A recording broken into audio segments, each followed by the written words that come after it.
กท่านนะคะเข้าสู่เว็บมินาในหัวข้อปลดล็อกกิจการสู่สากลก้าวสู่ความสำเร็จนะคะในสหรัฐอเมริกานะคะ Good evening all of our guest speaker and the audience in the US.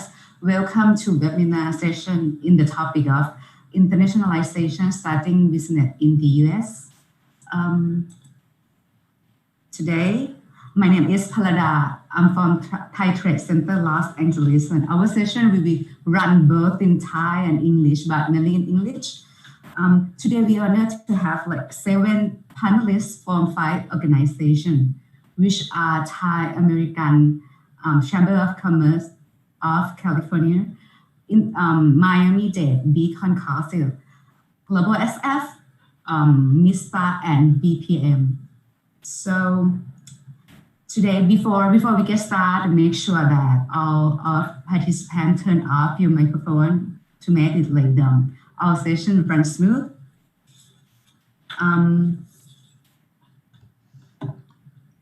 Before we get into the topics, we would like to share the objective of these webinars and the roles of Thai Trade Center and why we are interested in this topic. So the key person who initiated this event is our 2 directors from Thai Trade Centers, from Thai Trade Center Los Angeles and Thai Trade Center Miami. Please welcome both directors to greet you all. Please start with Director Kwannapa. สวัสดีค่ะผู้เข้าร่วมเว็บวินาทุกท่านนะคะเข้าใจว่าทุกคนในคนนี้วันนี้ถือว่าเป็นโอกาสพิเศษนะคะที่เราได้ผนึกกำลังนะคะ2ฝั่งนะคะ South East กับ South West ของสหรัฐมาเพื่อให้ข้อมูลแล้วก็ความรู้มาแชร์ประสบการณ์จากคนในพื้นที่นะคะเกี่ยวกับความน่าสนใจของการจัดตั้งแล้วก็ดำเนินธุรกิจในสหรัฐนะคะใน2พื้นที่ที่เป็นตลาดสำคัญแล้วก็มีศักยภาพมากสำหรับสินค้าไทยค่ะซึ่งอันนี้ก็ถือว่าเป็นส่วนหนึ่งของแผนงานนะคะภายใต้กลยุทธ์ที่เรียกว่า Internationalization นะคะของกรมส่งเสริมการค้าระหว่างประเทศนะคะที่มีวัตถุประสงค์สำคัญในการส่งเสริมให้ผู้ประกอบการไทยได้ใช้โอกาสในการเข้าถึงตลาดแบบเชิงรุกนะคะเข้าไปตั้งกิจการในรูปแบบต่างๆในประเทศที่เป็นตลาดเป้าหมายหรือสามารถใช้เป็นฐานในการเจาะตลาดพื้นที่ใกล้เคียงได้นะคะปัจจุบันเนี่ยมีกิจการคนไทยในสหรัฐเนี่ยรวมกันไม่น้อยกว่า 5,000 แห่งนะคะซึ่งส่วนใหญ่จะเป็น SME ค่ะในรูปของร้านอาหารเฉพาะในพื้นที่รัฐแคลิฟอร์เนียเองเนี่ยมีร้านอาหารไทยกว่า 1,000 แห่งนะคะเรามีทั้งร้านสปาเสริมสวยกิจการนำเข้าสินค้านะคะการขนส่งแล้วก็กระจายสินค้าร้านค้าผู้ช่วยนี่นะคะตั้งแต่แบบกิจการที่เป็นลักษณะคนงานคนเดียวหรือแม้กระทั่งระดับคนงานเป็นร้อยๆคนนะคะรวมไปถึงโรงงานผลิตสินค้าอาหารและอุตสาหกรรมหนักค่ะLA เองเนี่ยเข้าใจว่าหลายท่านคงทราบดีว่าเรามีย่านเล็กๆที่เรียกว่าไททาวน์นะคะด้วยความที่แคลิฟอร์เนียเนี่ยเป็นรัฐที่ใหญ่นะคะมีพื้นที่ที่ค่อนข้างใหญ่มากนะคะมีความหลากหลายของประชากรชาติพันธุ์ต่างๆก็เลยทำให้เป็น destination นะคะที่ได้รับความนิยมมากของสินค้านำเข้าโดยเฉพาะในช่วงทดลองตลาดนะคะปัจจุบันเนี่ยท่าเรือสำคัญ3แห่งนะคะในรัฐแคลิฟอร์เนียเนี่ยครองสัดส่วนในการนำเข้าสินค้าอาหารจากไทยมากถึง160%นะคะนอกเหนือจากกิจการยอดนิยมที่เกี่ยวกับอาหารที่เมื่อกี้ได้พูดไปแล้วนะคะก็ยังมีกลุ่มพวกสตาร์ทอัพค่ะในซิลิคอนแวลลีย์นะคะซึ่งอยู่ทางแคลิฟอร์เนียตอนเหนือนะคะซึ่งเดี๋ยววิทยากรค่ะจากกลุ่ม Global SF นะคะก็จะนำให้ข้อมูลกับท่านต่อไปนะคะซึ่งหลายๆท่านเนี่ยบางครั้งก็อาจจะสงสัยว่าค่าครองชีพกับค่าแรงในสหรัฐเนี่ยสูงนะคะจะคุ้มค่ากับการลงทุนหรือเปล่านะคะก็ต้องเรียนว่าสหรัฐเนี่ยในปัจจุบันนะคะเป็นอันดับ1ของโลกนะคะที่มีมูลค่าการลงทุนจากต่างชาติหรือที่เรียกว่า foreign direct investment นะคะหรือ FDI เนี่ยมากที่สุดในโลกนะคะในปี 2019 ปีเดียวนะคะมีมูลค่าที่การลงทุนจากต่างชาติที่เข้ามาในสหรัฐเนี่ยมากถึง251,000 ล้านเหรียญสหรัฐมากกว่าจีนนะคะซึ่งเป็นอันดับ2ถึงกว่า40%นะคะประเทศที่มาลงทุนในสหรัฐมากที่สุดมี3ลำดับคือมีเยอรมนีญี่ปุ่นและเนเธอร์แลนด์นะคะพอเห็นอย่างนี้แล้วก็จะสงสัยดูว่าอะไรเนี่ยเป็นสิ่งดึงดูดใจอะไรที่เป็นปัจจัยนะคะที่ทำให้นักลงทุนต่างชาติเนี่ยหรือแม้กระทั่งคนไทยเองเนี่ยอาจจะแบบกลับมาพิจารณาสหรัฐว่าทำไมถึงอยากมาลงทุนในสหรัฐนะคะดิฉันก็มองว่ามีอยู่ประมาณสัก 3-4 ปัจจัยด้วยกันนะคะปัจจัยที่สำคัญอันดับแรกเลยคงจะเป็นเรื่องของขนาดตลาดของสหรัฐที่ใหญ่มากนะคะมีประชากร330 ล้านคนมีความหลากหลายนะคะมีกำลังซื้อที่ค่อนข้างสูงนะคะและปัจจุบันเองสหรัฐเองเป็นตลาดส่งออกที่ใหญ่เป็นอันดับหนึ่งของไทยนะคะสัดส่วนการส่งออกของไทยมาที่นี่เนี่ยสูงถึง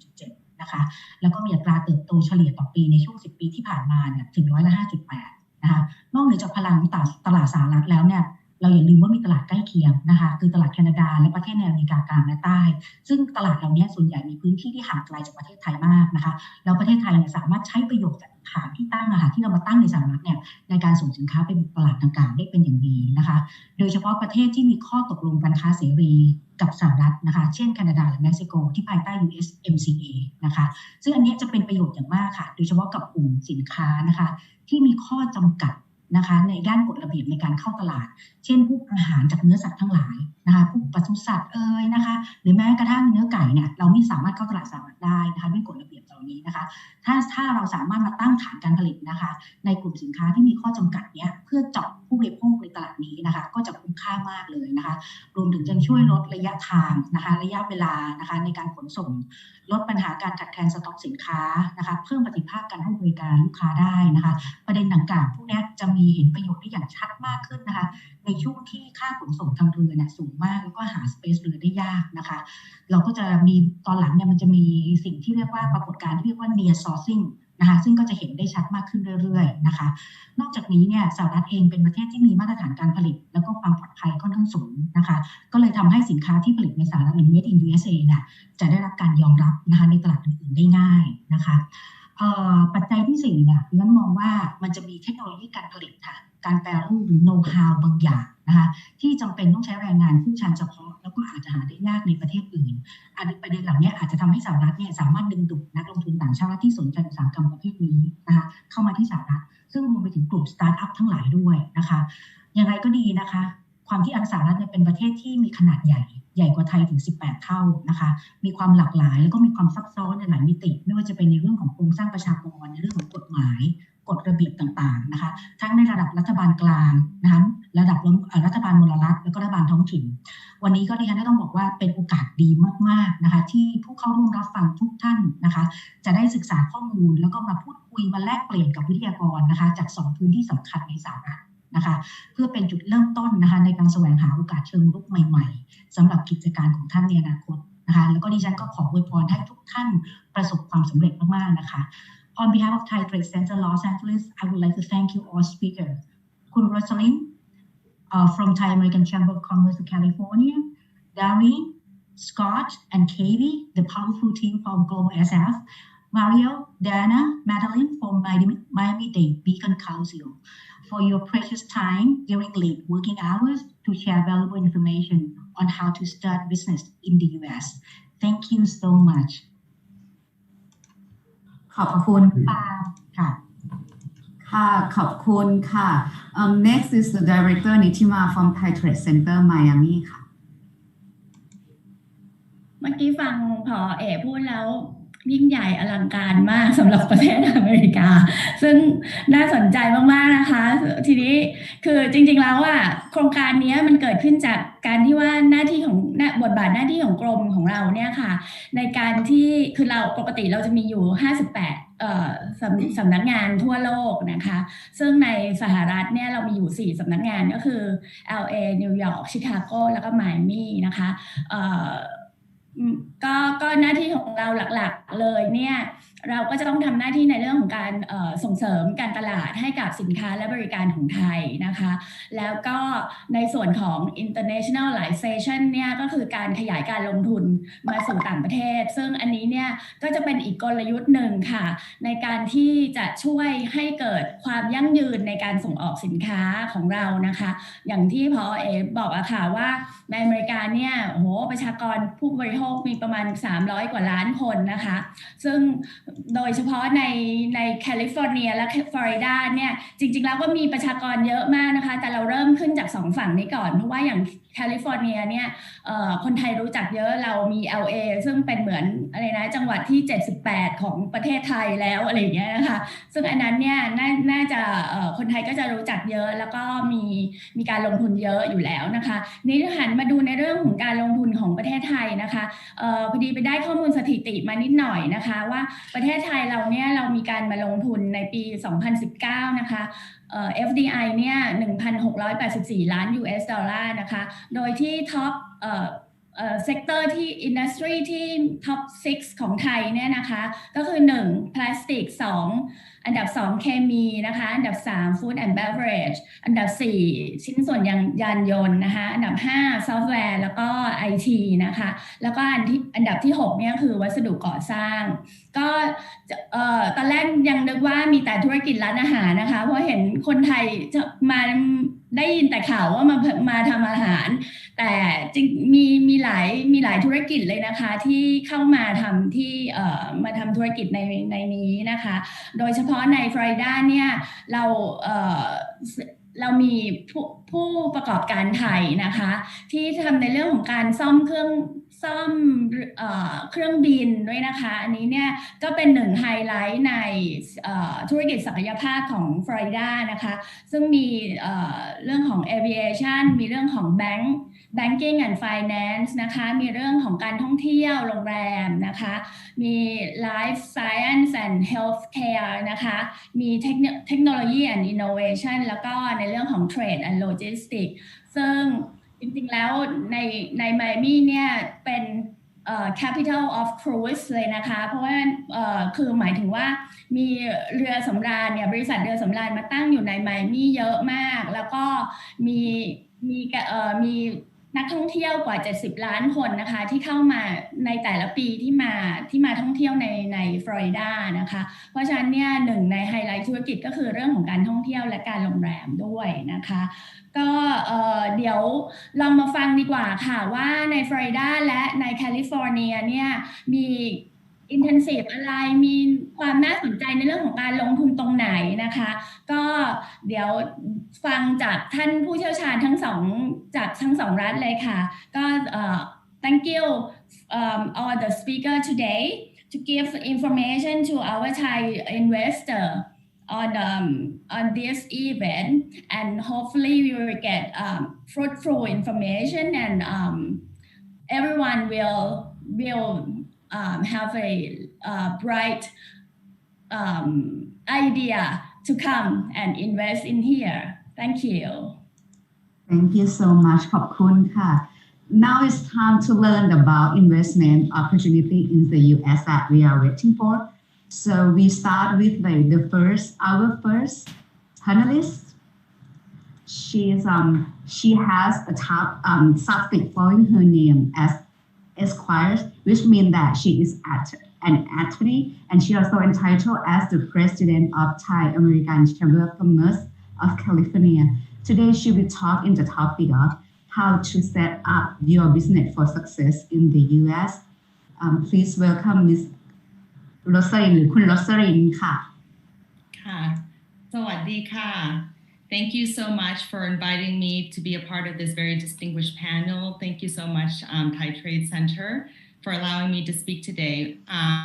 ขอแนะนำเป็นภาษาไทยนะคะดิฉัน Rosalyn Vasquez นะคะเป็นทนายความที่อยู่ในรัฐแคลิฟอร์เนียนะคะ license ในรัฐแคลิฟอร์เนียมีประสบการณ์ในการที่เป็นทนายว่าความประมาณ20ปีนะคะและปัจจุบันเป็นประธานสภาหอการค้าไทยค่ะวันนี้จะมาคุยกว้างๆเกี่ยวกับเรื่องข้อที่น่าคิดในการที่จะตั้งธุรกิจนะคะของคุณในสหรัฐอเมริกาค่ะ So I will share my screen and I will speak in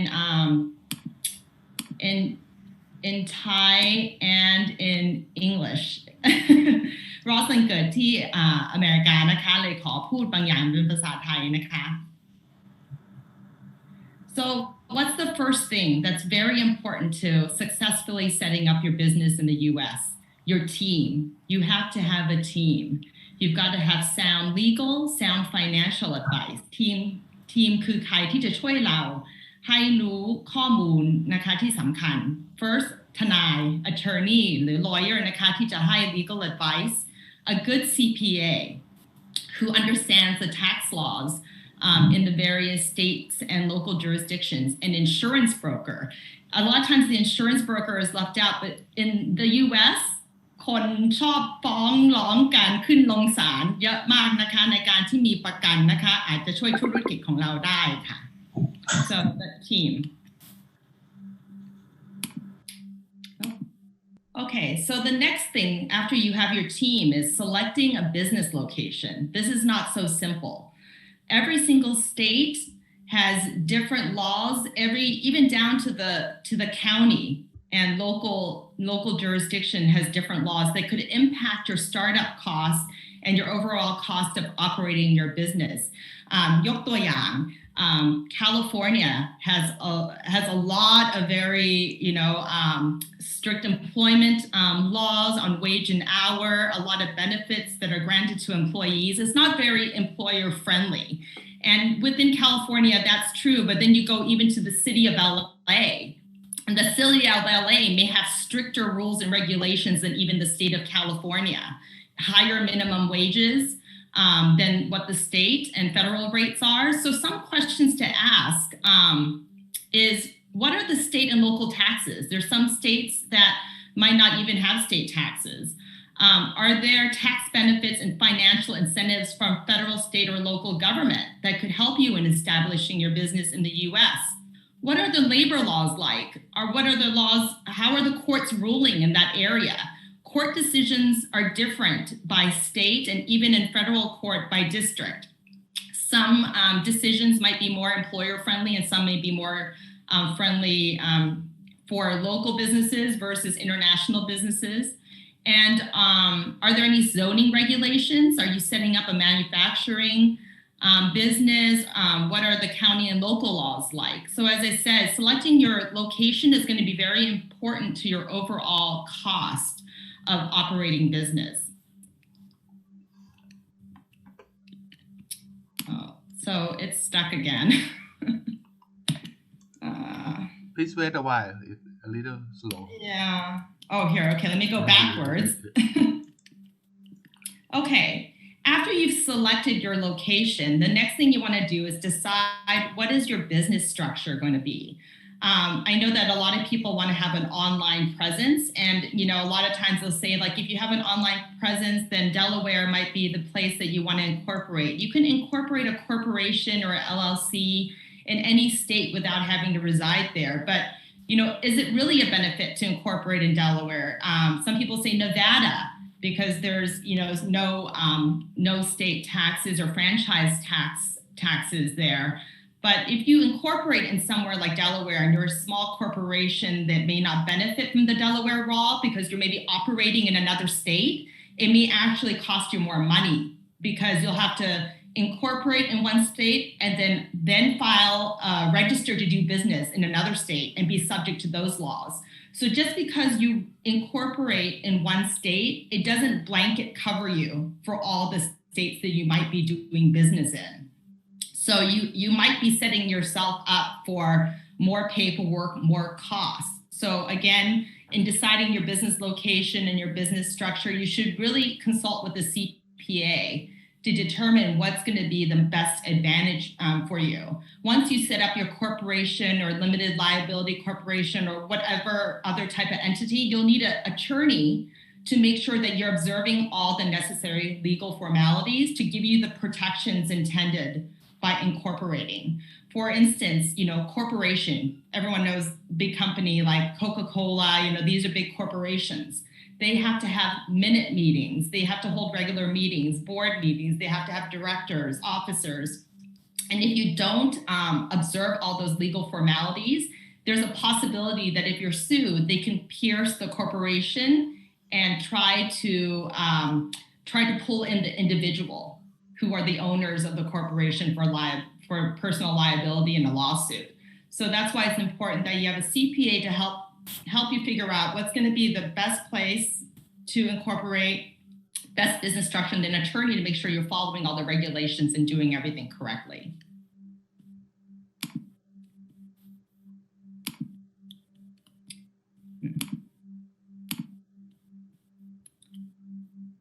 Okay, next is choose and protect your business name.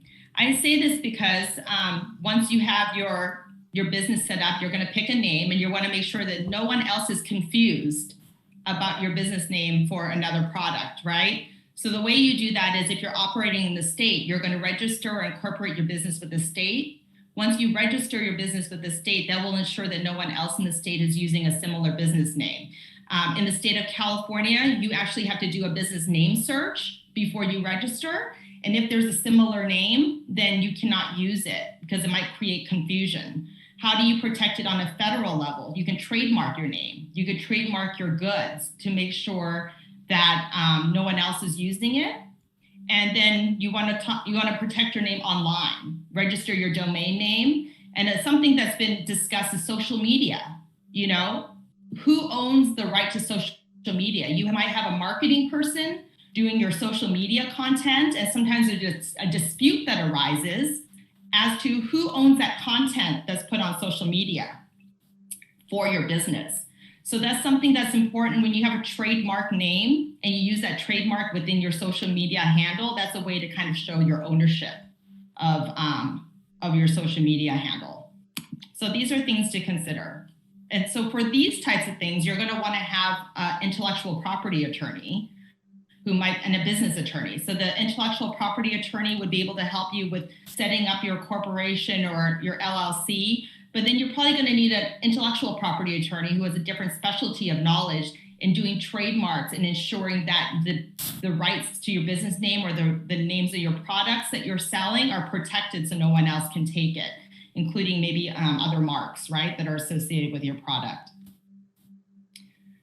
So now we get to insurance, and we talked about this. Insurance is very important because, as I said, the US is a very litigious country. A lot of lawsuits are filed for different things. You need to have a good insurance broker because there's going to be some insurance that's required.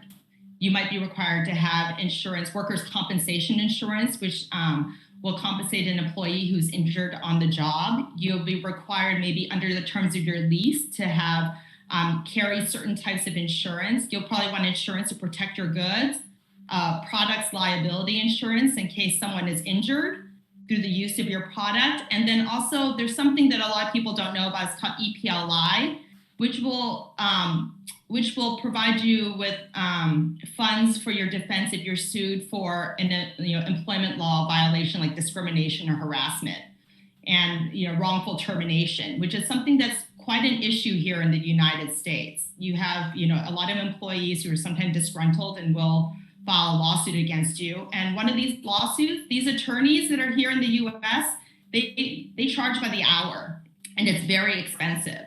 And one lawsuit could close your business down. So it's important to have insurance to protect your business. And that's something that you should factor up into your startup costs and just be aware of. Shop around for a good broker because a lot of brokers have different benefits and services they can provide you. I know there's some like workers' compensation brokers who might even, if you go with them, they'll have a hotline that you can call. Some have an employment hotline. Some have handbooks that they can provide you. So having a good broker is important.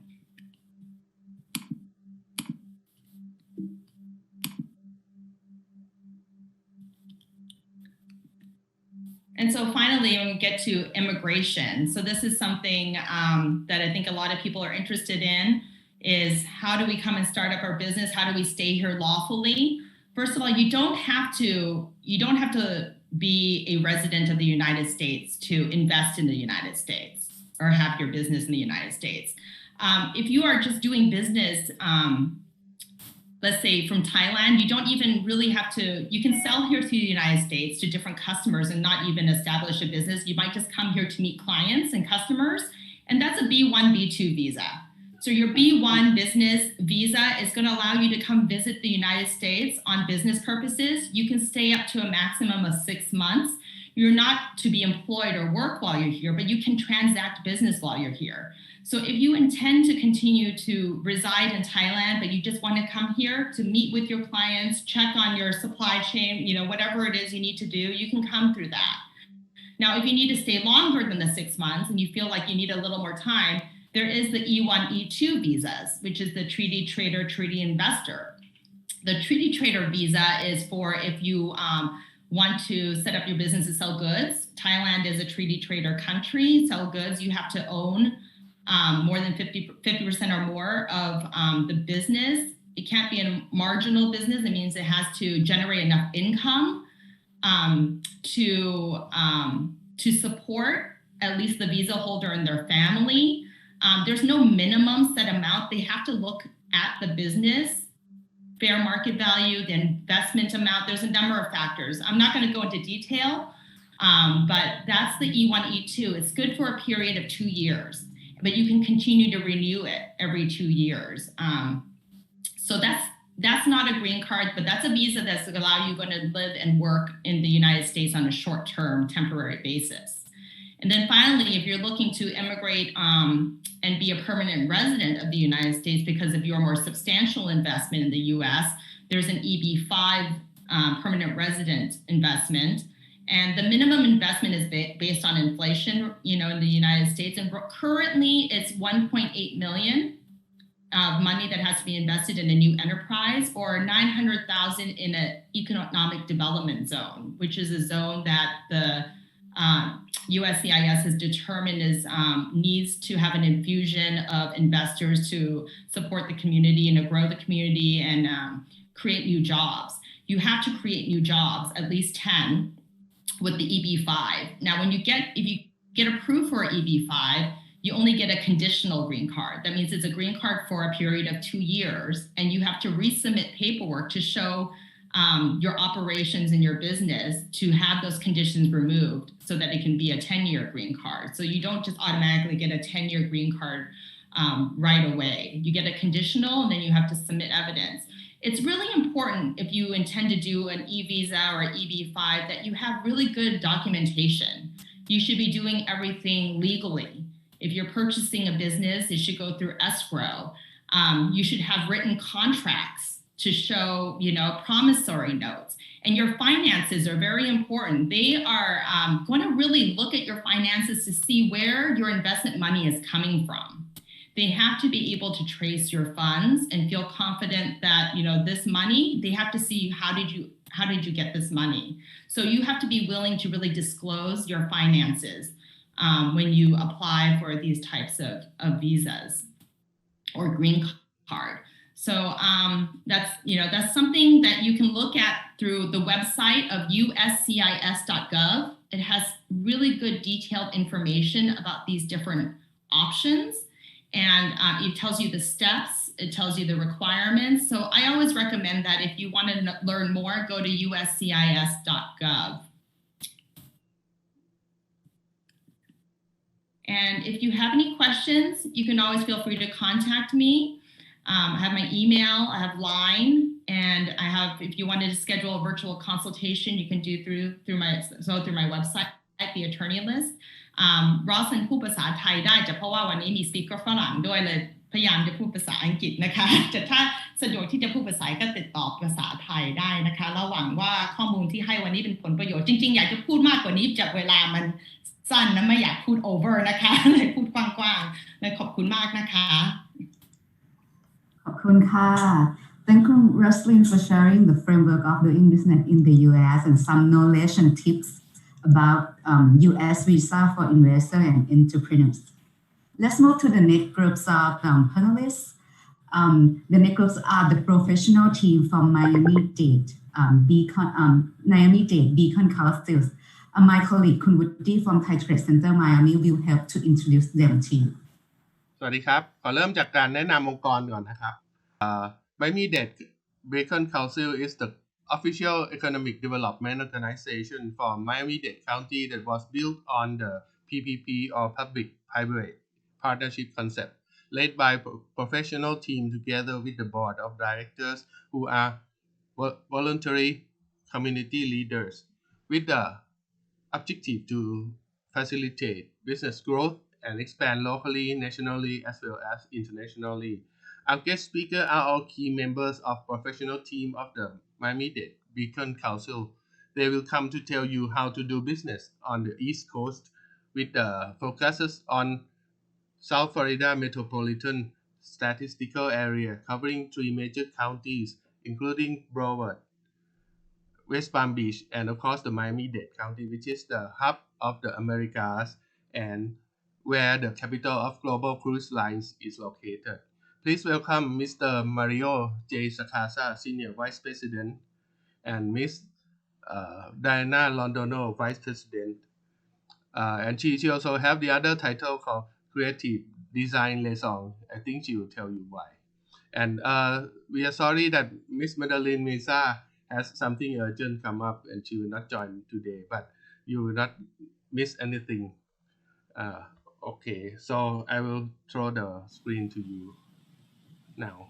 Now we are fine now. Thank you very much and good morning to all in Thailand.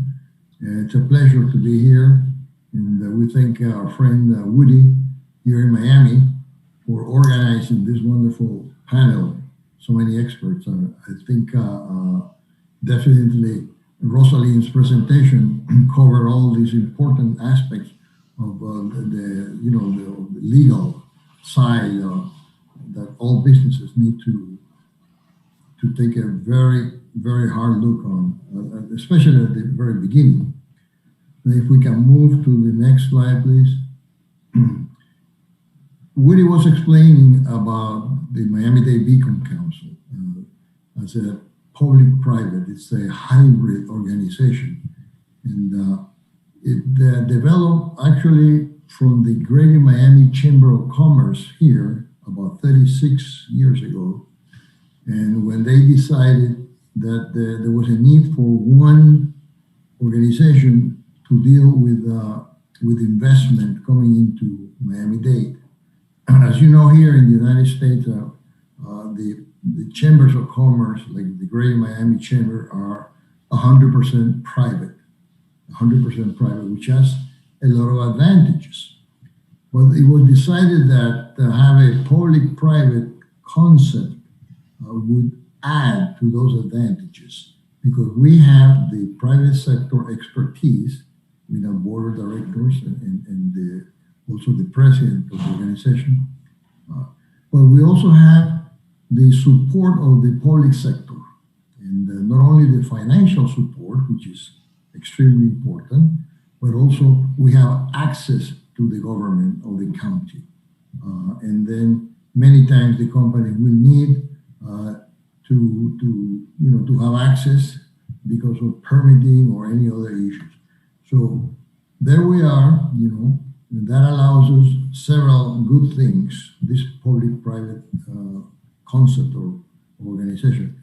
The most important one is that we do not charge for our services because we're supported by the county government and also by the private sector, so we do not charge. Secondly, since we are partially private, we offer confidentiality in the dealings with the companies. So everything is confidential. Everything is confidential until the company is ready to announce. And third, we do have a research department inside the organization that prepares all the information. In this second slide, we see the basic services that we can provide. We customize a lot of research to companies. Many times the company, especially when the company is coming from overseas, it is a big decision. It's a big jump into the US market. So they require a lot of assistance. We saw the legal side already with Rosalyn, but there are other areas. They need to know. This is depending on the industry. Who else from that industry is here? What is the average salaries and wages and everything else that we provide? If there are any incentives provided by the state of Florida or together with Miami-Dade County, we can broker those incentives between the state and county and the company. And of course, the permitting that we mentioned before, we are there to assist in all the permitting. The financial we don't do that. We're not a bank, of course, but we do have several of the main banks here as members, so we can connect the company quickly to the different financial organizations in the area. Real estate site selection is extremely important, as it was mentioned before. And Florida is a very pro-business state, as you know, and it's an at-will state as well, so that facilitates all the coordination. And we also introduce them the company to all our business leaders and so forth. Now I'm going to ask Diana, my colleague, to extend the presentation and tell you why Miami makes a good decision. It's a great global opportunity here to do business. Please, Diana, please proceed. Thank you. Thank you, Mario. Good morning, everyone. Good afternoon to those in the West Coast. My name is Diana Londono, and Mario and I, our role is to help international companies establish their business in Miami-Dade County. As was mentioned, a lot of the information that we're going to be providing actually covers the Miami MSA, which is made up by Broward and Palm Beach County. However, we work for Miami-Dade. We have a partnership with Miami-Dade County. And so our objective is to have companies come and set up here. The US is a really big country, and even within states, there's 67 counties in the state of Florida and many municipalities within the county of Miami-Dade alone. We have 34. So I'm not trying to confuse you, but definitely there's going to be a lot of information. So I'll try to highlight what's important from this presentation. I'll also like to point out that some of the reasons why not only domestic companies from the US, but international companies decide to set up their business in Miami is because of the large market size. We're the third largest, most populous state in the US with over 21 million people. We have about 900 people moving on a weekly basis to our state. City of Miami ranks as the fourth fastest growing US city. Another reason is that we are a connecting hub. We are known as the gateway to the Americas. So we've seen that a lot of the European companies decide to come to the US, and then they'll do a US first base out of Miami, and then the second base is entering and servicing Latin America. So that's something to keep in mind. We have a very diverse talent pool. We have people from all over, and I believe I have some data here. And then something that we have seen in the past few years is that we have a growing and thriving tech and innovation ecosystem. So again, just some points to keep in mind. One of the rankings that I'm really proud of is the fact that Miami ranks as one of the top city for women entrepreneurs. We are a very welcoming community. It is a very diverse community. And again, we are one of the top 10 American cities of the future. So with that, as I said, we are a very large community. The state of Florida has over 21 million people. Miami-Dade, the MSA area, has 6.2 million residents, 900 people moving on a weekly basis. During this COVID times, we've had a lot of people relocating from the Northeast and some people relocating from the West as well. And it's probably tied to not having a lot of COVID restrictions. The cost of living is a little bit lower than a place like New York. And so that has been attractive to some people. And again, if the Miami MSA were a country, it would rank as the 39th largest economy in the world. So you'll have access to a really big market here in the state alone, but then again, keep in mind that you have access to all of Latin America out of Miami. These are some examples of companies that may have their Latin American headquarters, a regional headquarter for the Southeast US. And you might recognize some of these names. MasterCard, Twitter, Spotify just opened their Latin American headquarters in the Wynwood area, which is the creative space here in Miami-Dade. And then, as Woody mentioned, we are the cruise capital of the world. Another benefit that companies really take advantage of is the fact that doing costs out of the state of Florida is relatively lower. We don't have an income tax at the state level or at the local level. And so we see that a lot of companies decide to set up their operations in the US out of Miami and use the Miami International Airport to get around. These figures are pre-COVID, but we had 51 nonstop direct flights out of the Miami International Airport in the US. And then you see that we had 25 to South America, 10 to Central America. And so this made it really attractive just for companies and sales teams to be able to get around. And I guess I got ahead of myself as I was explaining the tax comparison. So you can see the way that Miami ranks in comparison to other major metros, being a very business-friendly state, no personal income tax for employees, meaning that employers sometimes are able to pay individuals a little bit less in comparison to other major metros because the employees gets to take more money home. And so when it comes to the corporate income tax, depending, and Rosalyn did an outstanding job at explaining this, depending on how you decide to set up your business, in the state of Florida, you may not even be paying that 5.5%. It might be lower. And so this is something to keep in mind as you're comparing Miami, San Francisco, and other places in the US. These are some of our major sectors in South Florida. Tourism is something that, and hospitality is something that I think most people think of when they think of Miami-Dade, but we have a lot of aviation, banking and finance is something that's very strong here. Professional services, we have a lot of attorneys, insurance companies. We've seen a lot of growth within tech and innovation. We have a lot of funders that are coming here. And so if there are any, our target industries for Miami-Dade Beacon Council are aviation, banking and finance, trade and logistics, life sciences, and creative design and technology. If your business is not within these target sectors, we may have different organizations that might be able to help you. And so let's say that you have a company that's interested in tourism. We can connect you to our partners at the Greater Miami Conventioners and Visitors Bureau, and they might be able to provide additional information or services that are targeted for tourism and leisure. We also have our partner who I think introduced herself in the chat from the county with the trade consortium. And so we work with multiple organizations in Miami-Dade County alone to be able to provide assistance to businesses. And so if you're just looking to collect information about who's here, what competitors are here, where are the gaps, where are the opportunities to do business, that's something that, as Mario mentioned at the beginning of the presentation, that's something that we welcome doing.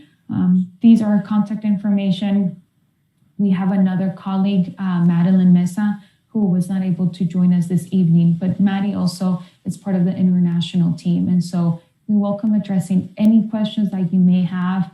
Our objective, again, is to have companies come to Miami and hopefully create jobs for our community members. But we understand that sometimes you're just collecting information and trying to understand what is the best fit. And we also want to make sure that when you come here, you do well, because it is important. Your brand recognition is going to make a difference. So certainly want to provide the resources to help you do well. But this is our contact information. We will be sharing this presentation with the chamber so they can forward it to you. And any questions, just feel free to reach out or enter it in the chat box. Thank you.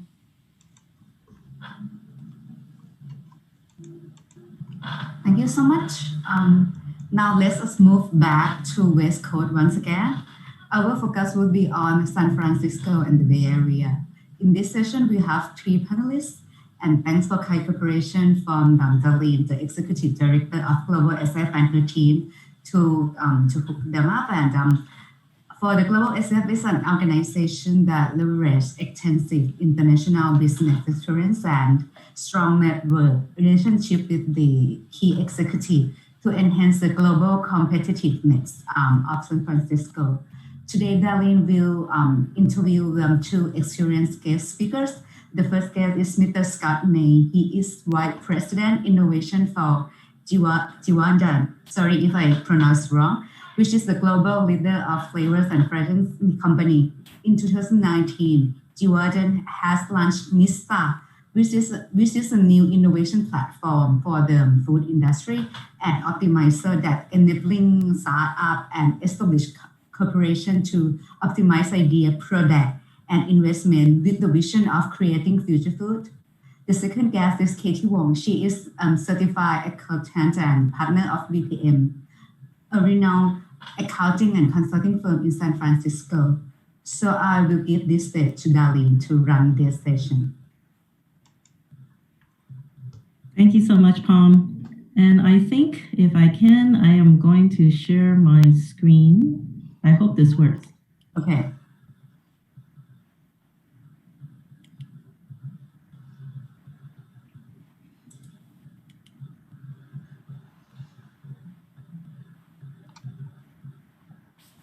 Okay. Okay. All right. It works. You never know, right? It looks. Okay. Okay. So good evening, and thank you again for the opportunity to come and speak and meet with prospective investors from Thailand. And of course, we are very different from Miami. It really depends on what your industry and business is and what your goals are. I don't want to say that we are better than Miami, but we are definitely different. So I want to say, first of all, good evening to everyone, and also a bright good morning to those of you joining from Thailand. My name is Darlene Bryant, and I'm the Executive Director of Global SF. Our job is to connect the dots and help you explore and find strategic opportunities in San Francisco Bay Area and in the state of California. So I'm going to give a brief introduction of San Francisco, and I missed something. Okay, and we are open for business. I don't know if you know, but California is actually the 5th largest economy in the world, not just the United States. And the population at 30 million is about the size of the whole country of Canada. Our GDP for California is about $2.7 trillion in 2020.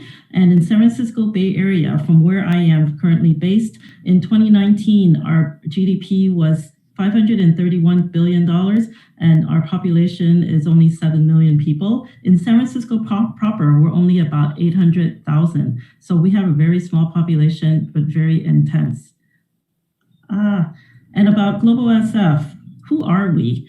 We're actually a nonprofit economic development organization dedicated to the future of San Francisco as a global resilient city. And we were started in 2018 at the behest of the city and county of San Francisco. Our mission is to help global businesses thrive in San Francisco and across the globe. Global SF has done a lot since our first initiative, China SF, was established in 2008. We have worked with more than 1,000 companies while helping more than 150 companies land in San Francisco and the Bay Area and attracted more than $6 billion in foreign direct investment. And of course, job is important, so we have helped create more than 1,500 jobs. As a, we actually have oversight of 3 targeted regional initiatives that are public-private partnerships with the city and county of San Francisco. They are China SF, Latin SF, and SF Asia, actually, which is one of the partners or initiatives that we have working with, for example, the Thai Investment Board today. And you're probably wondering, how does Global SF work? We actually provide a white glove approach to every business we work with. When we make a decision to work with you, we want to make sure that you are well connected in the ecosystem that you choose to engage in, and that you have access to the right networks and partners, and that we are in alignment with your goals and our mission. Oh dear. And why are we effective? We not only have the support from the city of San Francisco, but from the state of California and the U.S. Commercial Service. We are a member of the California Investment and Trade Network, which is a part of the Governor's Office of Business and Economic Development, and also a member of the San Francisco Chamber of Commerce.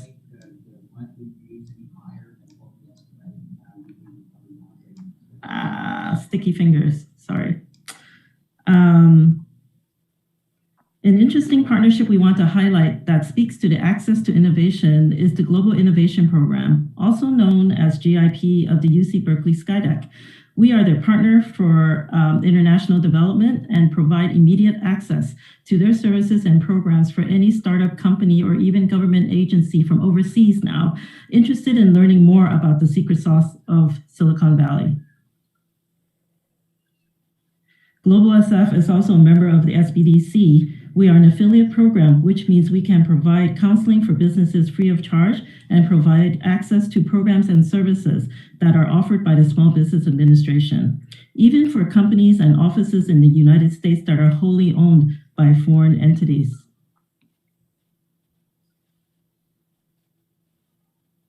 And something is sticky fingers again. I'm sorry, hang on. We were here. And I'm sure you want to hear about the innovations in the San Francisco Bay Area, which makes us Silicon Valley. San Francisco is a business hub, a world-class workforce, and we have the best transportation network actually in the whole state of California. Our worker productivity is also double the national average. Some statistics and fun facts. As you can see, more than 50% of our workforce is actually bilingual. We have a very diverse residential pool actually as well. More than 30% is Asian and 50% is bilingual. And actually more than 50% of the workforce has at least a minimum of a bachelor's degree or higher education level. In San Francisco, we have an innovation corridor. It's important to note, and something happened with my slides, sorry. San Francisco is a knowledge economy.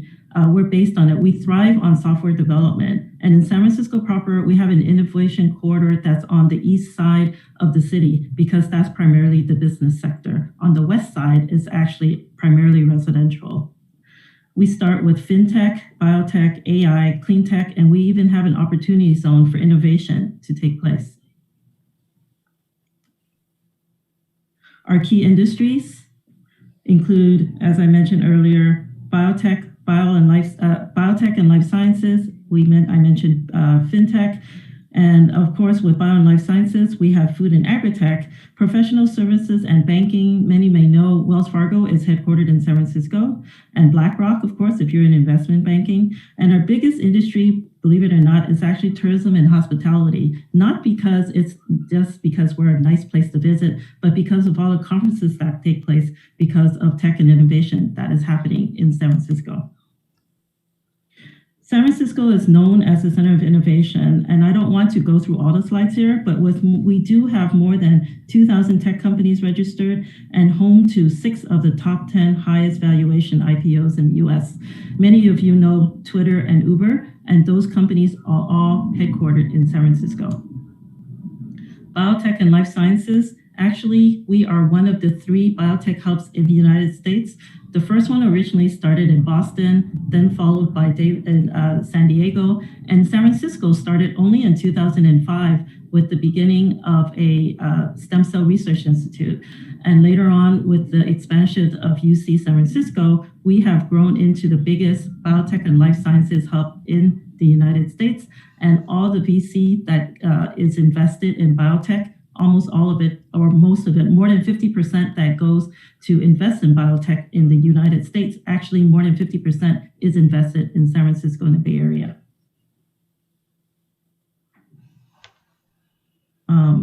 Some of these are food and agri-tech.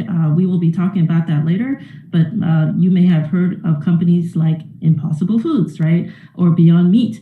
Those all started in San Francisco Bay Area, and you may not have heard of, but Clara Foods also started in San Francisco. But it's not just about alternative proteins when we think about food tech. We also look at how food is being delivered now, and that's also part of the whole industry and growth in food tech, food delivery systems.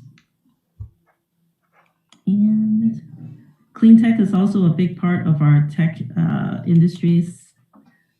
Professional financial services, tourism and hospitality. You can see how much money was spent in San Francisco. And I mentioned Bay Area venture capital funding. More than $50 billion was invested in San Francisco proper, which is a lot of money, as you can imagine.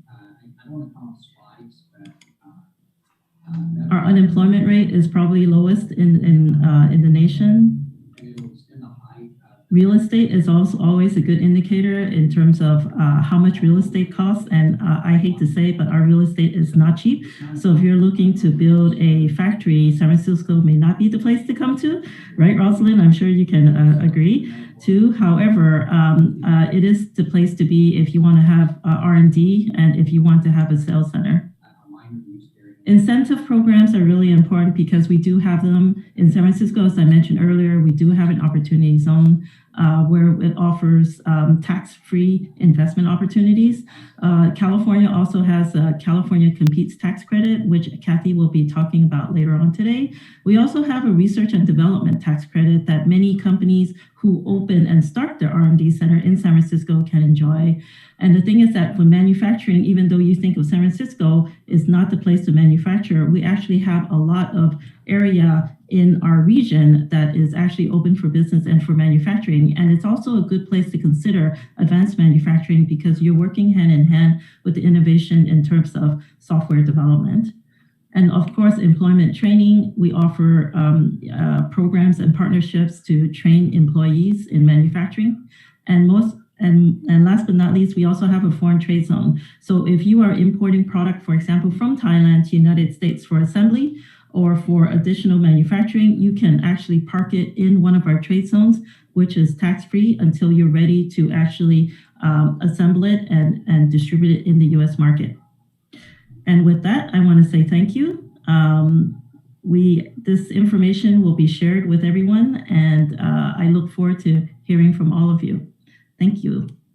And next, I actually am delighted to invite a good friend of mine. His name is Scott May. He is the VP of Innovation and the head of MISTA, and he comes from GIVAUDAN. Scott, are you here?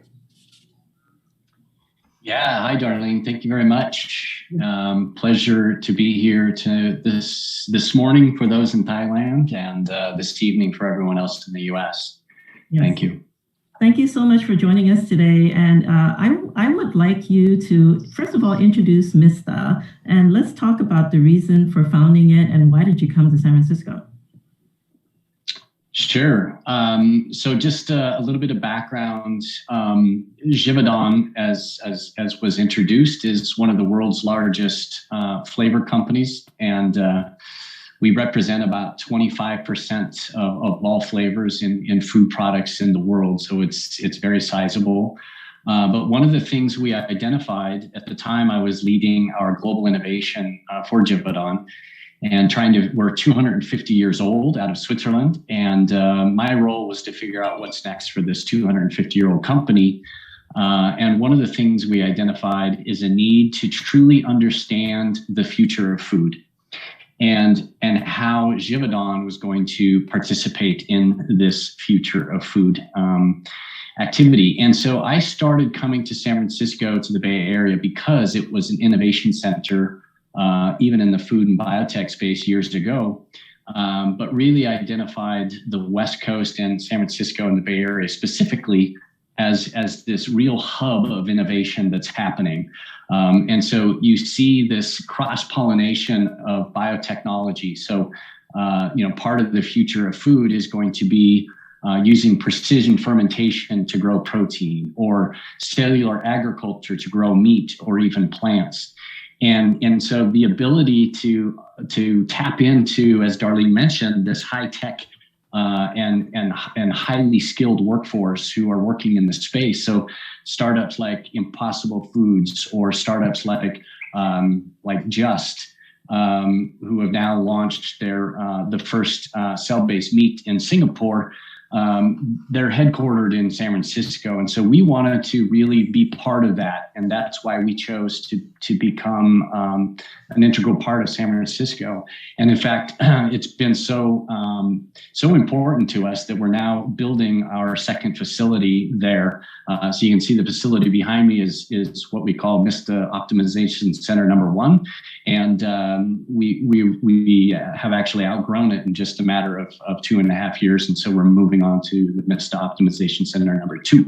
And so we'll have 10 times the lab space, 10 times the kitchen space for developing these new food products. And within MISTA, it's really an innovation platform where we connect large corporate food companies like GIVAUDAN, but also CPG companies like Danone and Mars and ConAgra, alongside large corporate ingredient companies.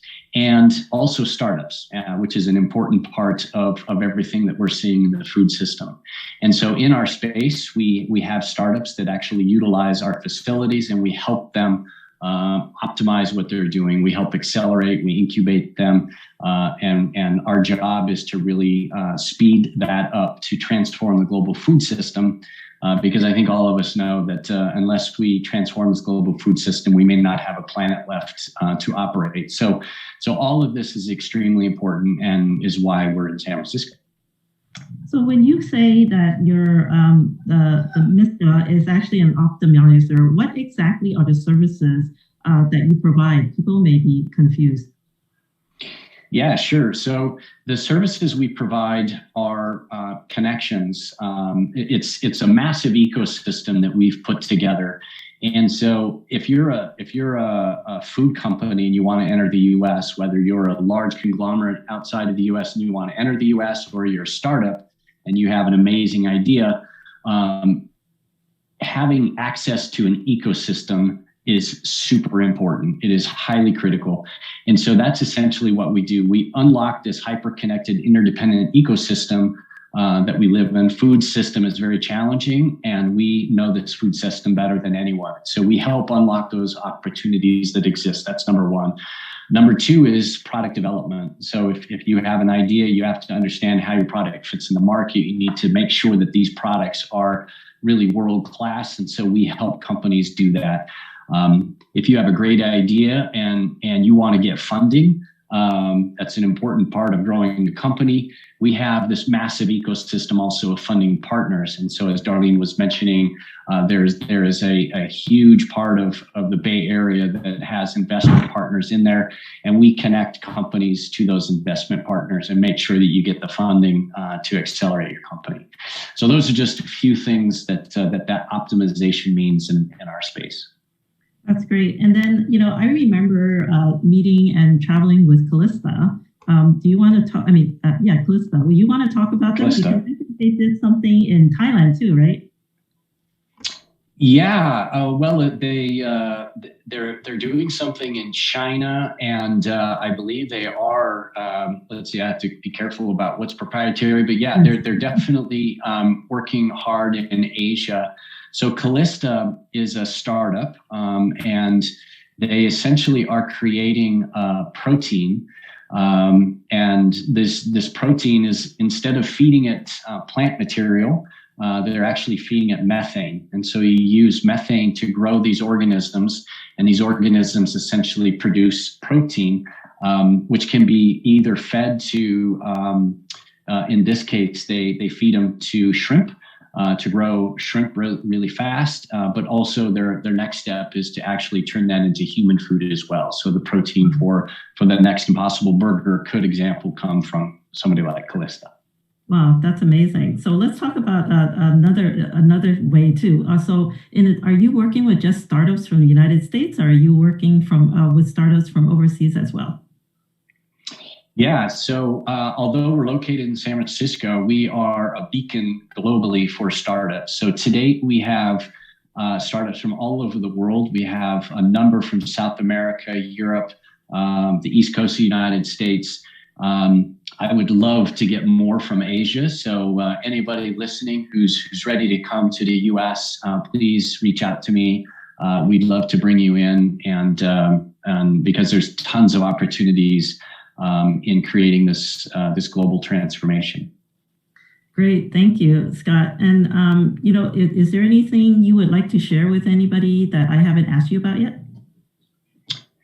No, I think you've covered it well, Darlene. And I think again, if we look back at GIVAUDAN and our ability to essentially set up shop anywhere in the world we wanted to, we chose San Francisco primarily because of the reasons I already mentioned. But it's truly this ability to connect technologies with investment, with opportunities to get products to market. It all exists on the West Coast in San Francisco specifically. So that's it. Thank you. Thank you so much, Scott. And I'm so glad that MISTA is here in San Francisco, and we look forward to continue working with you and traveling some more, not just to Singapore and Hong Kong, but we've got to go to more places. So thank you for joining us today. Thanks, Darlene. Yes, thanks. And I think we have another guest speaker, as I mentioned earlier, Kathy Wong. She is the partner of tax at BPM, and she's also a certified public accountant. Kathy, can we invite you to the stage, please? Yes, I am here. Hi, Darlene. Hi, everybody. Hi, good to see you. So, Kathy, introduce BPM. First of all, let's talk about the name of the company. What does BPM stand for? And let's talk about the service that the company provides, and let's talk about what you're doing. Sure. BPM actually stands for Because People Matter. So this is a people firm. We are a team of innovative accountants and consultants based in San Francisco who assist our clients in achieving their financial and business goals.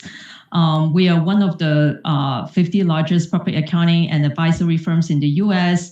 Currently, we have about 700 people across 10 different offices in California, Seattle, Washington, and Oregon.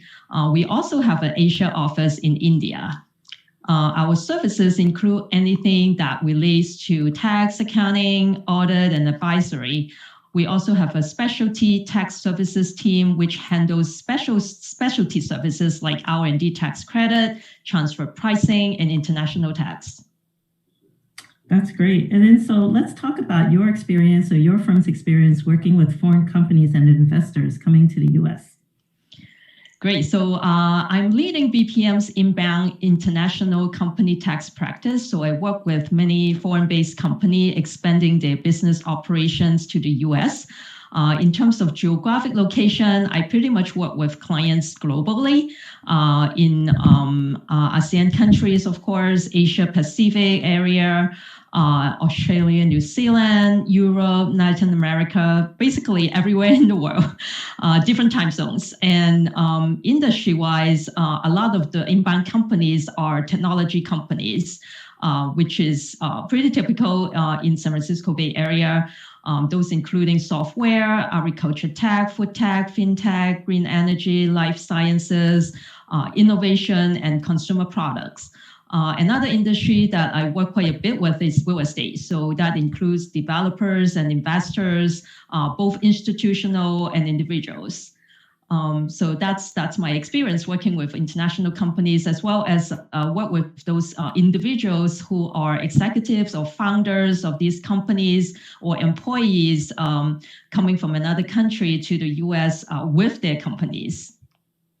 That's great. You definitely have a depth and breadth of experience that anybody who's thinking about, coming to the US should talk to you first. But, what should a foreign company or a foreign investor think of asking you when they want to consider investing in the US? What are some of the first questions they should be asking you? Yeah, so I think Rosalyn mentioned some of those already, and I'm here to reinforce the importance of some of those points. I think one of the most important consideration is tax structure and legal entity type. It's very important to understand what it means to set up a certain tax structure and legal entity type in the US, and also set it up right in the beginning. I know there are some companies, because they didn't get the proper advice in the beginning, they set up structure without consulting any professionals in the area. So they ended up getting some unexpected tax implication after setting up the structure. And it is, and sometimes we get clients come to us because of that they have some unexpected tax implication. They don't know how to deal with that. And so this is something not being able to fix, but it will be expensive and time consuming to fix afterwards. If you do it right in the beginning, it actually saves a lot of time and money. Yeah. So I guess it's better to spend the money up front, talk to a tax advisor, right? Like you, before any decisions are made, so that they can save money in the run, right? Exactly, Great. Exactly. So what kind of incentives do you think people should know about to be attractive to foreign companies who want to come to San Francisco Bay Area or even the state of California? Since there are a lot of technology companies in the San Francisco Bay Area, I think the R&D tax credit is definitely a very attractive tax incentive. And this is the R&D credit is at both federal and California level. Not all states offer the R&D tax credit incentive, but California is one of the states that conforms with federal that has R&D tax credit. And the R&D tax credit is a tax credit for companies performing qualified R&D activities. And the definition of R&D activities is actually pretty broad. Anything that's technological in nature, computer software, engineering, biological science, any innovation and inventions, those would qualify. And if you pay wages to employees that are engineers doing this coding, that would be qualified expenses. And if you hire third-party, contract someone to do the research for you on certain pieces, that would also qualify. And the tax saving of R&D credit is approximately 10 to 15% total between federal and state on each dollar of R&D expenses that you incur. So for example, if you spend $1 million in qualified research expenses, typically you would expect about 100,000 to 150,000 of R&D tax credit. And for companies with new startup companies in the US or in California that is still running at a loss position and has not reached the profit point yet, you can still take advantage of this credit and use it to offset your payroll tax liabilities of up to $250,000 per year. So even though you're not making money yet, startup stage, you can still save money. That's very important. Yeah, exactly. And on the state level, California offers what Darlene also mentioned earlier, the California Competes Tax Credit. This is the state level tax incentive to encourage companies moving to or expanding to California. There's no limitation or type for the type of industry or size of business. So basically, any business can apply for this credit. The two main criteria is for job creation and capital expenditure. So as long as you create employment, hiring people in California, purchase machinery or building some manufacturing facilities or warehouse, not in San Francisco, but in California, anywhere in California. There are still a lot of places in California that's good for building facilities, but not centrally in San Francisco. And those you can also apply for that credit. And company would apply this credit with a business plan and explain why they need the tax credit and how much. So there's no formula of calculating how much you get as a tax credit. It's actually a process of working with the government, what would be appropriate tax credit and the timing of those credits as well. It's negotiable. Yeah. As I said, California is open for business and we were open to negotiating, right? Exactly. So I think there's one question I'm sure everybody wants to know and ask you. Could you share a little bit about global taxation? Absolutely. So for international companies, they are paying taxes in different countries at different tax rates. So when we talk about global taxation, it's we are thinking about the total tax liability globally and how to achieve tax efficiency on a global basis, but not only looking at each country independently.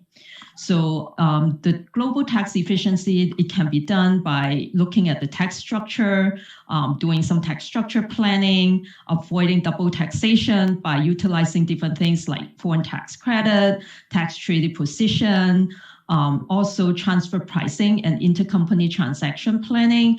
That would also help to optimize the global tax efficiency for company.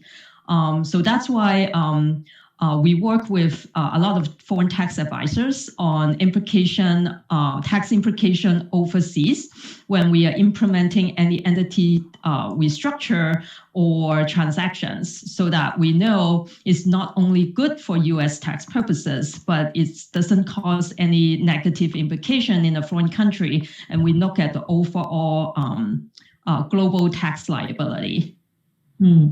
Good. Thank you so much for sharing, Kathy. And we actually got some questions in advance, knowing that you would be speaking today.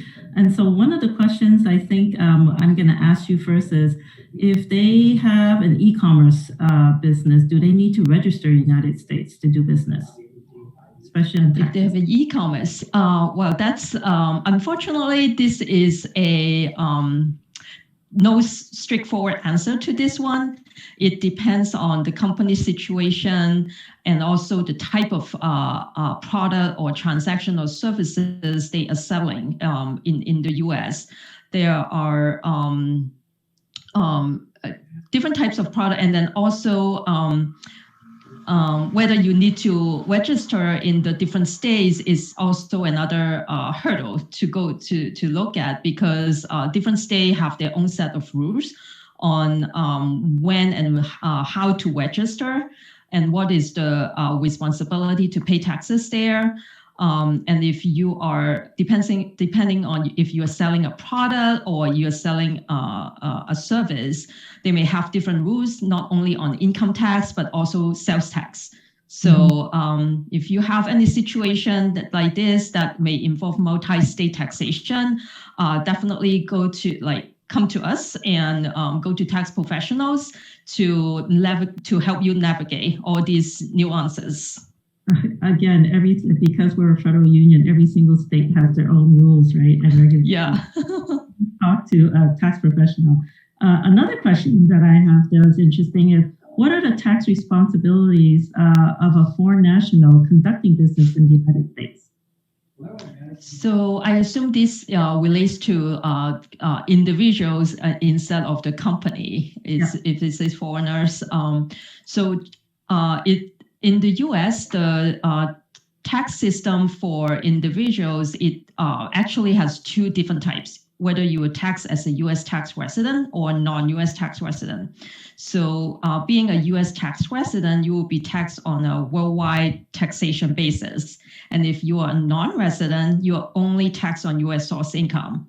But then the definition of US resident is not by whether you have a green card or you have a US citizenship. If you stay in the US long enough, you'll become a US tax resident. So some people may have heard about the 183-day rules for the state in US for the past 3 years. If you there's a formula to calculate that, but if you spend substantial amount of time in the US, then you would have to pay tax as a U.S. tax resident, which I think a lot of people would like to avoid. So there are some planning opportunities to do on the length of stays that you are here, looking at the tax treaty with the countries that you're coming from. Those are all important. And if once you find out, then you will file tax returns here, pay the taxes, of course, hopefully the minimum to have you stay here, and also take advantage of the foreign tax credit to make sure you are at you don't overpay what you are supposed to. Of course. And another question, I think you could probably answer this as well. Do we have to register our business in every state we are doing business? It also depends on which type of business and whether if you have employee in that state, very likely you will have to register. If you have customers in those states, and if you have contractors in those days, it depends. So the best way is for us to understand the business. And again, each state has the different rules. But typically, if you have an office, you have employees there, those are the states that you need to register in to do business. But then there are certain states that you would need to register even if you have sufficient contact in the state, or you have some representative in the state that conduct sufficient activity to create a nexus in the state that will create a tax responsibility there. Wow, a lot of information, Kathy, and I'm sure everybody's going to contact you because they want clarification. I have one more question, but I don't know if you can answer this. I think this is better directed at Rosalyn. How to obtain a business visa for the United States? I think that would be directed at Rosalyn, no? Right, and I think I went over that in my last slide about the different options. You can come as a B1, just business visa, stay, no more than 6 months to come and conduct business, go back and forth. But if you want the longer stays, then you're going to look at the E-visa or the investment visa. Right. Thank you so much, Rosalyn. And I think that's it for me. Thank you all for the opportunity. And again, Global SF is here to connect you. If you want to see whether or not there's opportunities to do business in the state of California, it's not just about San Francisco. Please contact us and we'll make sure you're connected to the right people, regardless of where it is in the state of California. So we look forward to meeting you. And with that, I'm going to pass this back. So thank you, Kathy. Thank you, Rosalyn. I'm going to pass this back to Pam and let her take it from here. Panelist. Thank you so much, Darlene. Thanks, Scott and the KT as well to provide very informative and interesting session. I've learned a lot of terms from this session, like the global taxation and U.S. tax resident is quite new to me. And I just learned that no matter what you have green card, but you stay in the state is law, you have to pay U.S. tax resident. It's my new knowledge today. So our next session, in the registration form, we already asked a question and Darlene helped me to answer almost the question that I listed. So thank you so much. And we still have time for Q&A session. If you have questions in your mind, don't hesitate to ask them. Our guest speaker, I think it's a good opportunity to learn and to ask them today.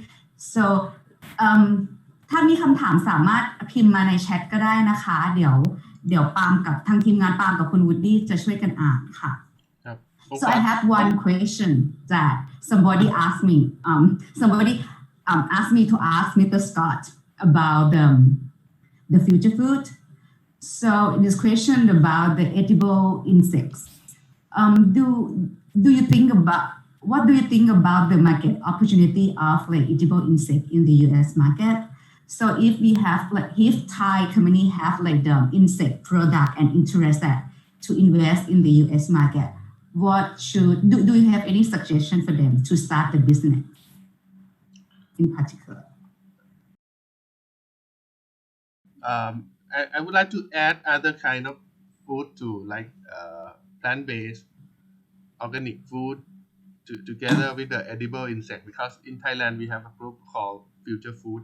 So that would be answering to the whole group. Thank you. Sure. Yeah. So that's a very interesting question on the insect side. So far in the U.S., the market for that is very, very limited, and I really don't see a big market potential for the typical U.S. consumer in insect proteins. There are a number of companies that have started up in the U.S. using crickets. Actually, probably the most successful one we've seen is called Jiminy Crickets, and it's actually for a pet food. So I see a market probably more available for pet food than it is for human food, at least in the U.S. market. So there is some interesting technology, though, that we've seen where insects are used as a means to produce other types of proteins. So instead of using single cells as a means to produce precision proteins, they're actually using fly larvae as a means to grow and produce recombinant protein. So it's a very interesting technology. It's actually coming out of Egypt right now. And so that's where I see insects more probably is actually a more of a manufacturing platform for other types of proteins than to actually consume the insects themselves.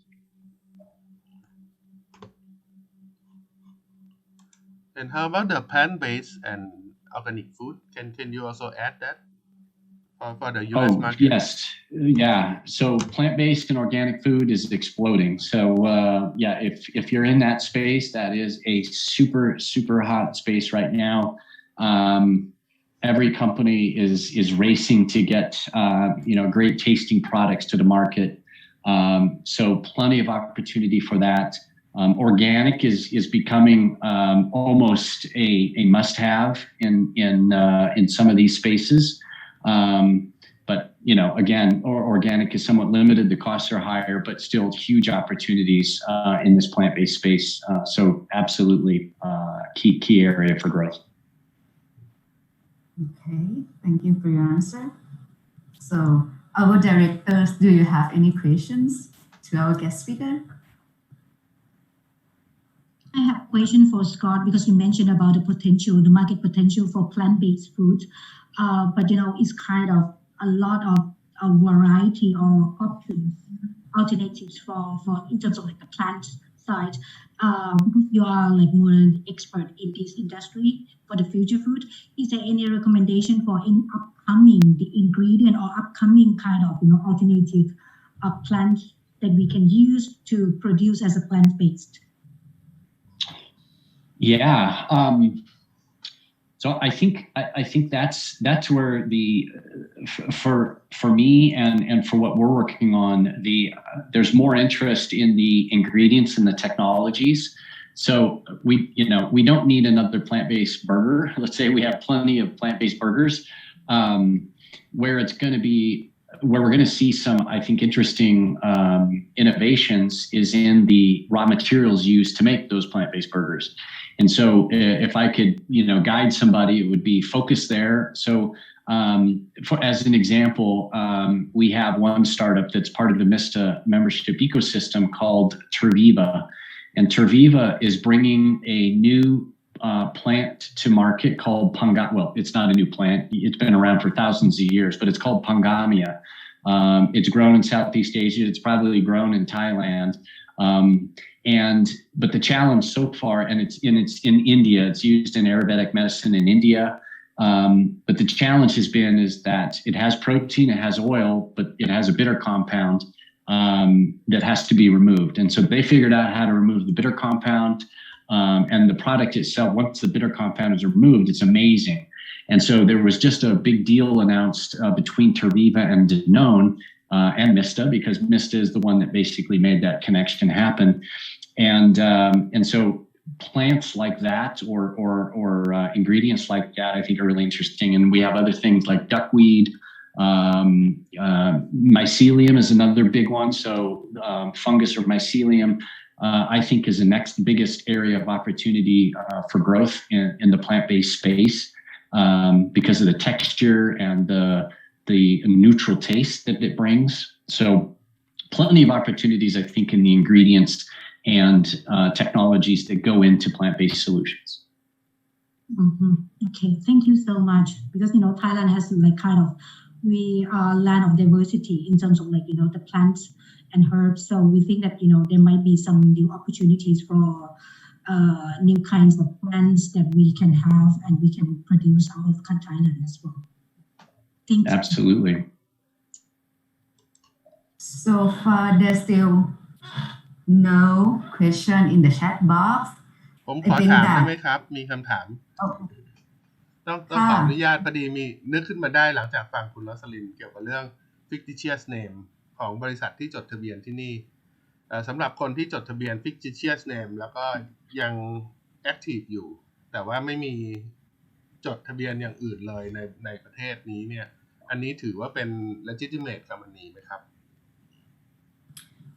fictitious business name คือปกติก็เป็น doing business as ใช่ไหมคะ Is that what you're talking about? Yes. So it doesn't really protect you as a legal entity unless you register as a corporation with the state that you're incorporating in. A fictitious name is just doing business as. So you can't hold that. It expires. I don't know.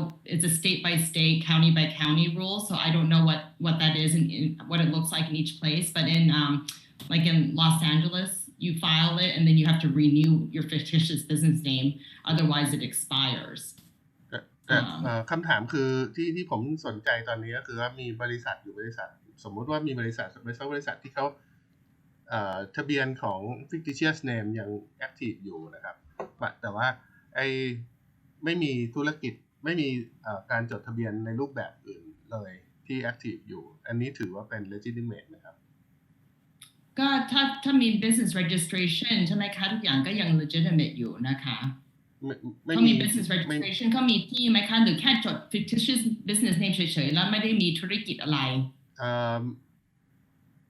ไม่ทราบว่ามีธุรกิจหรือเปล่าไม่เข้าใจตรงนี้ว่าคือเขาจด fictitious business name แล้วเขาเป็น active มี business license มี active business enterprise หรือเปล่าหรือแค่จดลอยๆเท่าที่จะตรวจดูชื่อแล้วชื่อไม่มีเป็นบริษัทอย่างอื่นเลยไม่ได้เป็นบริษัทไม่มีอะไรก็ it's not that it's not legitimate but there's nothing attached to it yeah okay thank you very much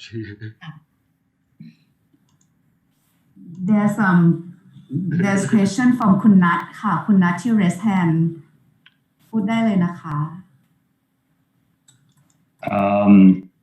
Hi everyone. I just want to mention that maybe there's no question in the chat box because the host disabled the chat. Oh really? Okay. Yeah. So sorry. Okay. I cannot type anything in the chat box. Oh sorry. No, it's just her intention. She just wants you to raise your hand and then ask the question. Yeah. Okay. So anyway, I just want to mention about the problem from the Thai side. We have many raw materials and manufacturing, but for the main problem is the distance. We are very far away from the US. So do you have any suggestion or maybe the new technology or maybe the new platform other than Amazon to like connect us in the easier way or maybe the more benefit way for Thai people here? Wow. This question perhaps how can we perhaps maybe Scott I don't know if you perhaps maybe can help provide some kind of your own opinion this or suggestion to him as well. I think he's leaving. He has another meeting. Okay. Sorry for that. So Kunat, so your question is about how to how to reach out to the market on other platforms, right? So is the question about how to get the product to market? Is it finding the right clients and uses? Is that the question? Yeah, something like that. But like if you can invent or produce something in Thailand. Yes. And we want to explore the new market in US. So of course we need to set up some company and we need to consult with the lawyer over there. But I mean, in the term of the distance, this is the disadvantage of Thai people to get to connect to the US market. So I just want to know maybe you have any idea about the new technology or maybe the new connection, new platform, or maybe something like that to help us here in Thailand to connect with US. At the moment, so this is what I will say. From Global SF side, because because of the innovation that is going on, and that California typically is more likely to try new sources of product, right? I think the most important thing is for us to actually start to identify what you have, and then we can think about who are some of the end users, or if you can tell me, for example, share with me what products you are producing, and then tell me what uses or applications they can go into, then we can start looking at the different companies who could be prospective partners, and then they can work with you. That's one idea. And another idea is, of course, working with someone like MISTA, where they can start, where their startups can start using your product as a new source, right? But again, knowing what you have first, and then starting to identify where the partners are. And it's always helpful if you can have at least a representative office even registered, so that for us, without charging you too much consulting fee, because that is going to take a lot of time. If we can advise you as a small business registered in the US first, that would be helpful to you, helpful to your bottom line to start in terms of marketing dollars. That's probably too much information now, but I'm also happy to take this conversation offline. Thank you very much. And I got you guys contact, so I will try to keep in touch with you guys. Thank you. Okay, will do. Thank you. Any more questions?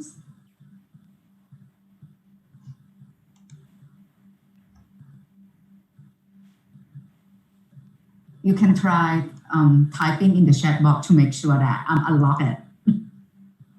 Yes, it works now. I test it. I think like most questions that list that you put in the registration form, Darlene helped a lot to go through that, and Rosalyn as well. They answer almost all that we list and send to them. So ถ้าใครจะถาม question ก็รบกวนแจ้งว่าจะถามใครนะครับจะช่วยได้มากเลยครับมีไหมครับมีคำถามอีกไหมครับโอเคผมว่าไม่ต้องพิมพ์แล้วล่ะยกมือพูดได้เลยถามได้เลยดีไหมครับมีใครจะถามคำถามจากทางแมมมี่ไหมครับ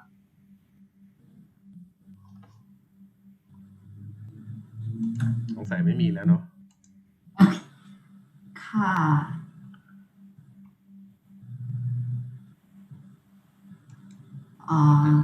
มีคำถามค่ะ so if they want to ask for the visa to the US, do they need to invest first, or they can ask for the visa before setting up the company in the US? They have to show that their funds are committed. So they have to show either they're in the process of being committed. So there has to be contracts and obligations, or the funds have to be committed already. So it can't just be a possibility. Okay. มีคำถามเกี่ยวกับ material and contact information นะคะสไลด์แล้วก็ contact ทุกอย่างเดี๋ยวทางสำนักงานจะโพสต์ลงบนเว็บไซต์ thaitradeUSA.com นะคะแล้วก็เดี๋ยวสปีกเกอร์ทุกท่านก็จะให้สไลด์มาแล้วเดี๋ยวเราจะโพสต์ลงบนเว็บไซต์ค่ะสามารถไปดาวน์โหลดได้ที่ thaitradeUSA.com นะคะ I have a question for Kun Rosalyn. I believe that there are many kinds of business structure or business corporation types in the US. So I believe that so it's like a lot of options for them. So would you suggest which would be the best, like the option style, the business incorporation style that they should start first? I think that question is actually best answered by Kathy. Sorry. As a CPA, because that's something that would be that would impact them financially, and like she was talking about the global tax implication and also residency, implications. So that's definitely a CPA question.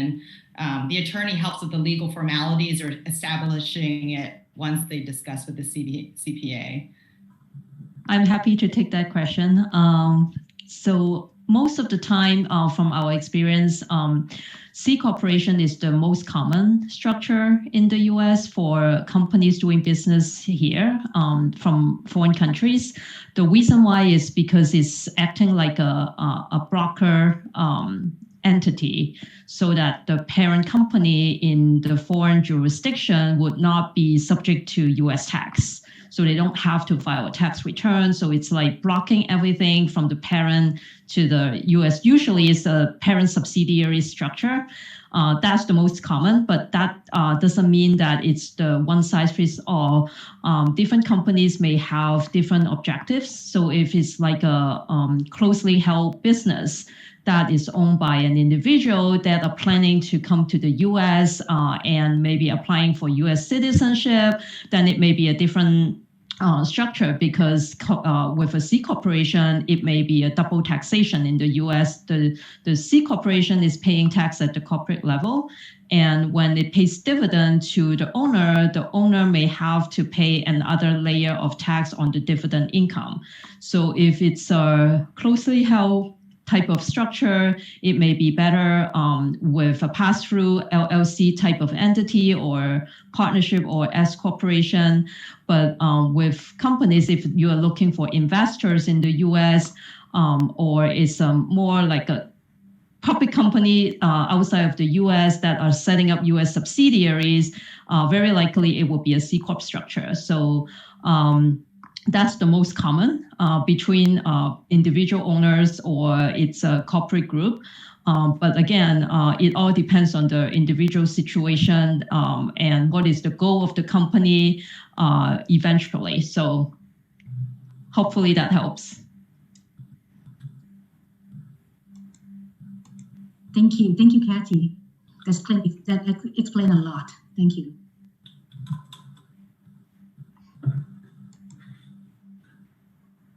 ส่วนคำถามที่ว่ามี record file ของเว็บมินาวันนี้หรือเปล่าหรือยังไงขออนุญาตเช็คก่อนนะคะถ้ามี record file ก็จะโพสต์ไว้ที่เดียวกับสไลด์แล้วก็ contact information ของ speaker ค่ะบนเว็บไซต์ usa.com นะคะ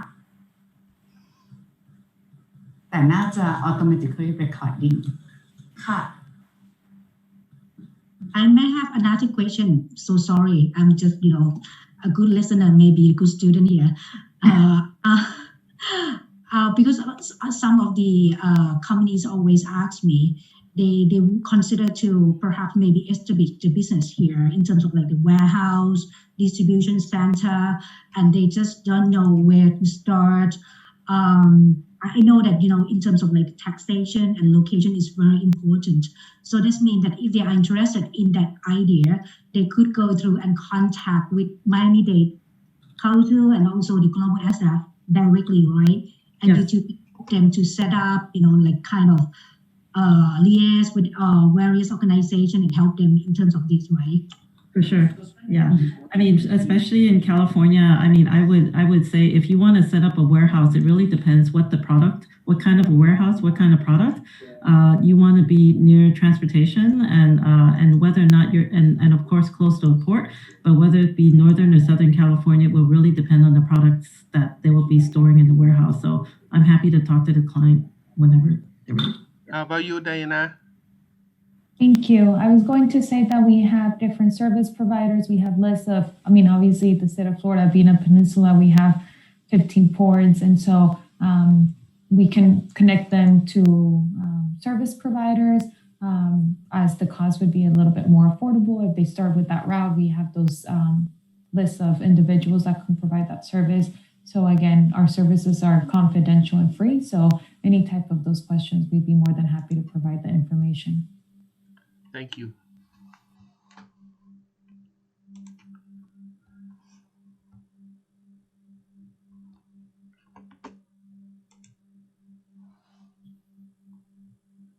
So may I take this opportunity to ask Diana, is there anything would you like to wrap up about Miami-Dade County, because maybe we talk a little less than on the other side. No, I think that there is maybe more ties to the West Coast because of the proximity. So totally understand. As we mentioned, it is really important for the companies to do well when they first come to the U.S. If the company doesn't have the funding in place and it's not ready, it's not the best time. The branding and the recognition of the company's name is very important. And so we want to make sure that if they do start out in San Francisco, in California, and they realize, hey, there's an opportunity on the East Coast, certainly come to Florida, come to Miami, especially if they want to serve Latin America, they should 100% consider setting up in Miami. But the most important thing is for them to do well in the US and then Miami will always have its doors open for the businesses. Thank you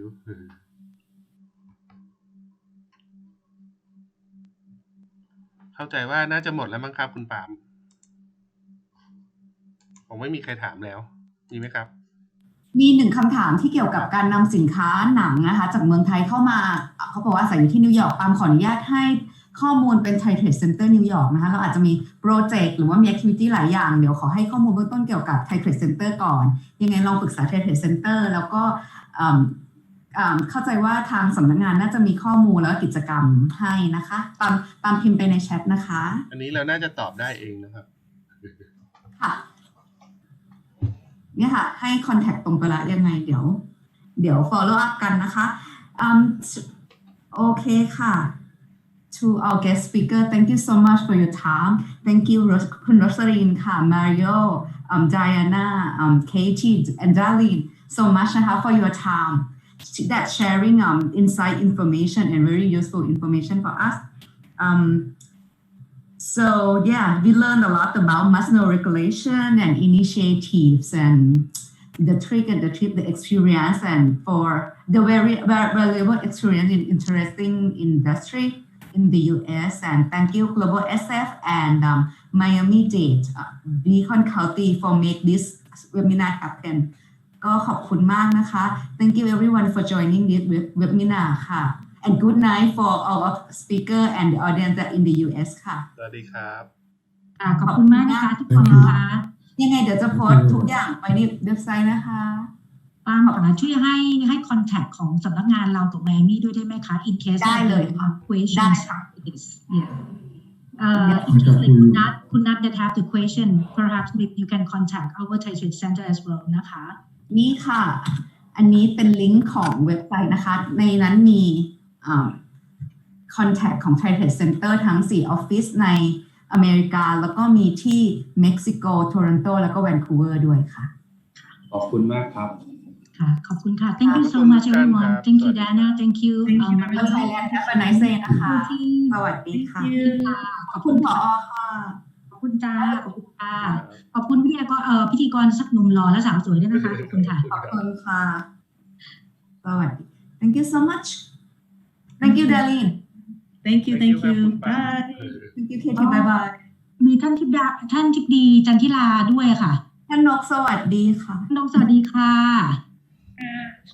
สวัสดีค่ะมาฟังต้องทบทวนความรู้ค่ะดีมากเลยค่ะขอบคุณนะคะขอบคุณค่ะรักษาสุขภาพสวัสดีค่ะค่